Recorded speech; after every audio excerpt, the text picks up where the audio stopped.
உயிரிழந்தோர் குடும்பத்தை சார்ந்த அனைவருக்கும் எனது ஆழ்ந்த இரங்கலை தெரிவித்துக் கொள்கிறேன்.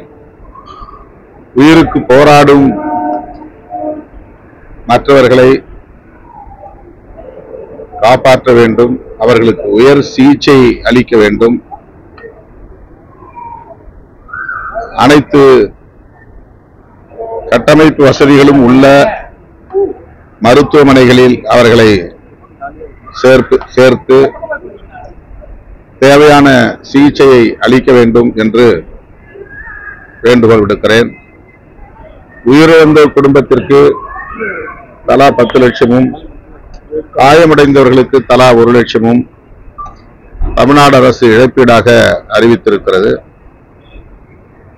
உயிரிழந்தோர் குடும்பத்திற்கு தலா 50 லட்சமாக உயர்த்தி வழங்க வேண்டும் என்றும், காயமடைந்த அனைவருக்கும் சிகிச்சை பெற்று வரும் அனைவருக்கும் தலா 5 லட்சம் இழப்பீட்டுத் தொகையாக வழங்க வேண்டும் என்றும் தமிழ்நாடு அரசுக்கு விடுதலை சிறுத்தைகள் கட்சியின் சார்பில் வேண்டுகோள் விடுக்கிறேன். இந்த பெரும் துயரத்திற்கு யார் பொறுப்பு என்பதை விட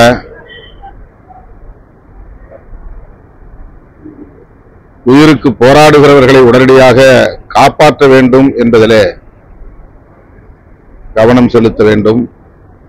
மாண்புமிகு முதலமைச்சர் அவர்கள் இரவோடு இரவாக அந்த பகுதிக்கு சென்று அந்த மக்களை சந்தித்து ஆறுதல் சொல்லி இருப்பது நம் அனைவருக்கும் ஆறுதல் அளிக்கிறது. தமிழ்நாடு அரசு மேற்கொண்டிருக்கிற இந்த போர்க்கால நடவடிக்கை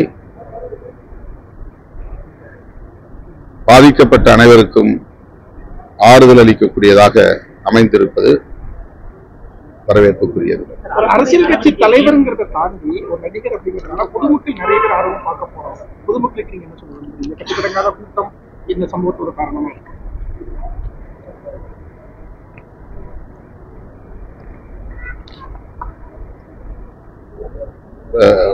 அரசியல் கட்சி தலைவர்கள் எல்லோருக்கும் கூட்டம் கூடுகிறது, லட்சக்கணக்கிலே கூடுகிறார்கள்.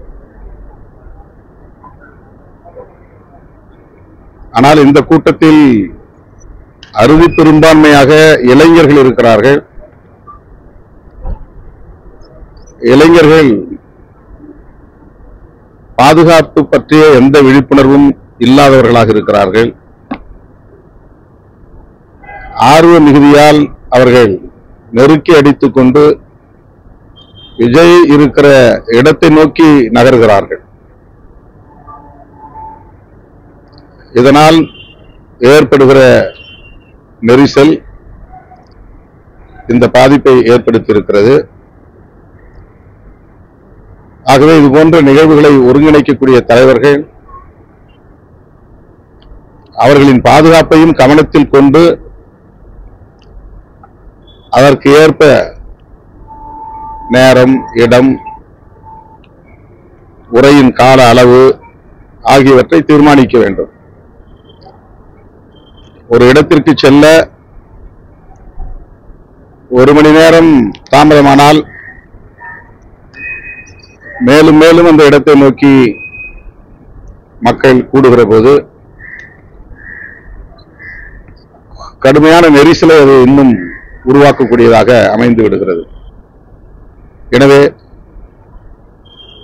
தொடங்குகிற போதே உரிய நேரத்தில் தொடங்கினால் அடுத்தடுத்து திரண்டு வரக்கூடியவர்களை அந்த இடத்தில் குவிய விடாமல், ஒரே இடத்திலே குவிய விடாமல் தடுப்பதற்கு வாய்ப்பு இருக்கிறது.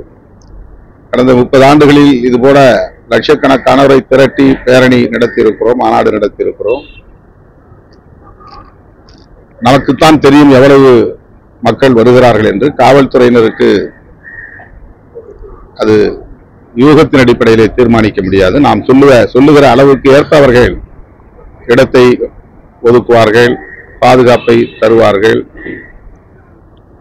இதுதான் கடந்த காலங்களில் நாம் அறிந்த ஒன்று. ஆகவே நம்மை நோக்கி வருகிறவர்கள் எத்தகைய சக்திகளாக இருக்கிறார்கள், எவ்வளவு துடிப்புள்ளவர்களாக இருக்கிறார்கள், எத்தனை லட்சம் பேர் இத்தனை மணி நேரத்தில் திரளுவார்கள். ஒரே இடத்தில் அவ்வளவு பேரை நீண்ட நேரம் தேங்க வைப்பது எவ்வளவு ஆபத்தானது. எல்லாவற்றையும் கருத்தில் கொண்டு ஒரு கட்சி தலைவர் அதற்கான செயல் திட்டங்களை வரையறுக்க வேண்டும் என்பதுதான் நான் கற்றுக்கொண்ட பாடம்.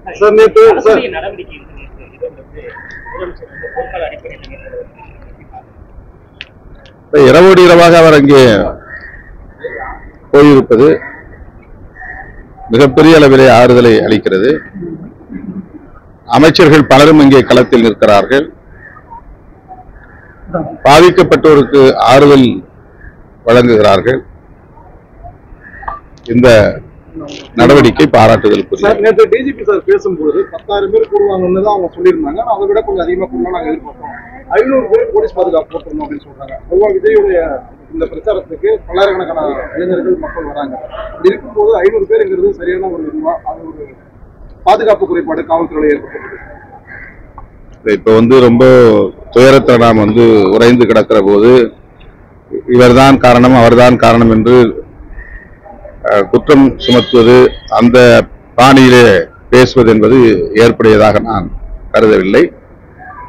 இதை விசாரிப்பதற்கு அருணா ஜெகதீசன் நீதியரசருடைய தலைமையில ஒரு ஆணையம் அமைக்கப்பட்டிருக்கிறது.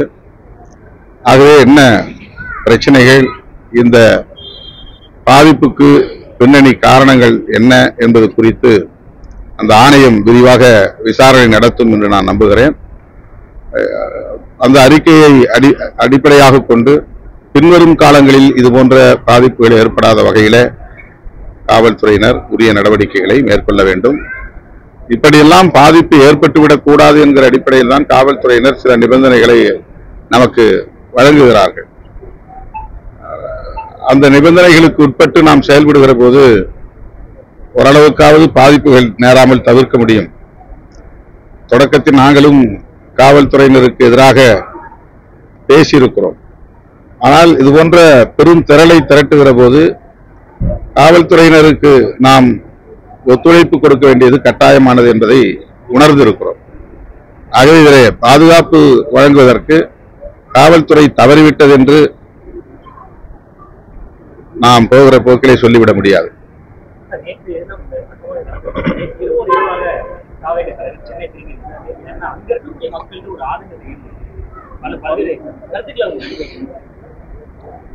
வருத்தம் தெரிவிச்சிருக்கிறாரு, முகநூலில் ட்விட்டரில் பதிவு செய்திருக்கிறார்.